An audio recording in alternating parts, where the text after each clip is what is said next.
Welcome to the Rochester, New Hampshire History Podcast, a monthly show that will shine a light on a piece of history that has been all but forgotten. This is the 11th installment of the Then and Now series, a continuing look at Rochester's passage through time. This was the Methodist Church. It was built in the 1820s at a cost of $1,923. It was erected on the site of a tavern that was destroyed by a fire. Within a few decades, the congregation had grown so much that in the 1860s the building was deemed too small. A beautiful new church was built. It was dedicated in March of 1868.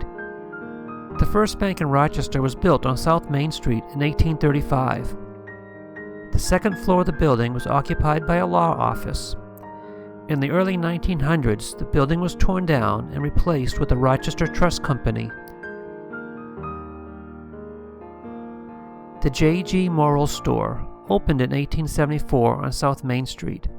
This grocery store is popular and well stocked. Though the grocery store is long gone, the building it occupied still stands today. What we are looking at here are the old and current Rochester City Halls. The wooden white building served as the City Hall in the early 1900s, before our current City Hall was built in 1908. The old City Hall was moved to provide a front lawn for the current City Hall. Here is a close-up picture of the old wooden City Hall. The building was moved and is now a home on Portland Street. Right next to the City Hall was the old fire station. Here, the fire alarm on top of it is being inspected. Today, the old fire station has been converted to the City Hall Annex, which is located between the City Hall and the current fire station. There is no need for a fire alarm on top of the City Hall Annex. On the corner of North Main and Bridge Streets were several businesses, including a barber shop, fruit stand, and a car garage. In 1912, this property was purchased by the federal government, and these buildings were razed or moved. A new post office was built on this property, which eventually became a courthouse. We're going to stay at the post office for this next picture. Here we are standing on the steps of the post office, and look at all the old cars parked on North Main Street. And back then there was a Ford garage right next to the post office.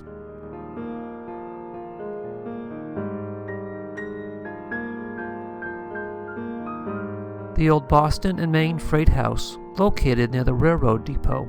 It was used for receiving, loading, unloading, and storage of railroad goods.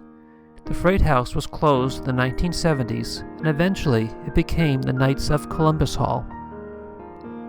This is Main Street, before 1868. On the left is Dominicus Hansen's drugstore. The buildings on the right were moved to Charles Street so that the McDuffie block could be built. Now more than 150 years later, the view is very different at this location. On Chestnut Hill Road, there was a sportsman shop that specialized in gun repair and also repaired sewing machines. Today, this building is a store that specializes in repairing vacuum cleaners and sewing machines. For many years, the American Legion called this building on Hansen Street their home. This picture is from 1933, and the assembled group is the American Legion Drum and Bugle Corps. When this picture was taken, the Rochester Historical Society calls this building their home. Let's go to Hansen Pines. The old footbridge over the Cocheco River is being built. Generations of students used this bridge to walk to and from Spalding High School. Father Time eventually caught up with this bridge, and it has been replaced. Here is a view of the old bridge from the other side of the river. This is what it looks like today. Let's go over to East Rochester for the next few images. Here is German's Garage on Route 202. Harry German opened the business in 1957 and it closed in 1999. Today, Discount Borderline Beverages occupies this building. On Main Street in East Rochester was Souzas country store. Many in East Side bought their groceries at this quaint country store. This picture shows the aftermath of a fire in 1977. The store was never rebuilt, and this is the lot where the store was located. Here is another picture of the aftermath of the fire.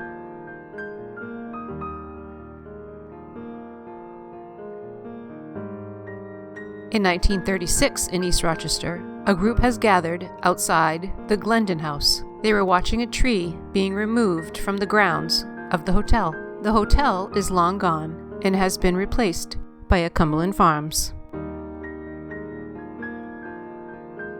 Frisbee Memorial Hospital. Back in the day, in the wintertime, we used to go sledding down the big grassy hill shown here. Now the hospital looks nothing like it used to, and the old hill we used to sled down is now a parking lot. It is the year 1909, and Rochester veterans are marching in a Decoration Day parade on North Main Street. Decoration Day is the original title of the holiday that we now call Memorial Day.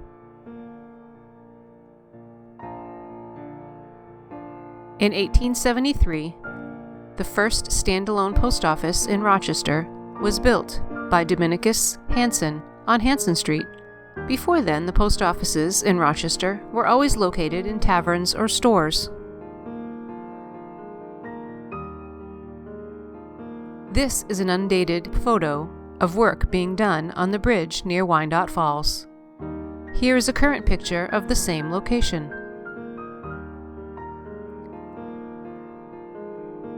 The Rochester Common is always beautiful on any day of the year. On Memorial Day, though, it is breathtaking, as it is transformed into a field of honor dedicated to our brave veterans. This ends the podcast. If you have any questions or comments, please email bobgriffinpodcast@gmail.com and come back next month for another episode of Rochester, New Hampshire History.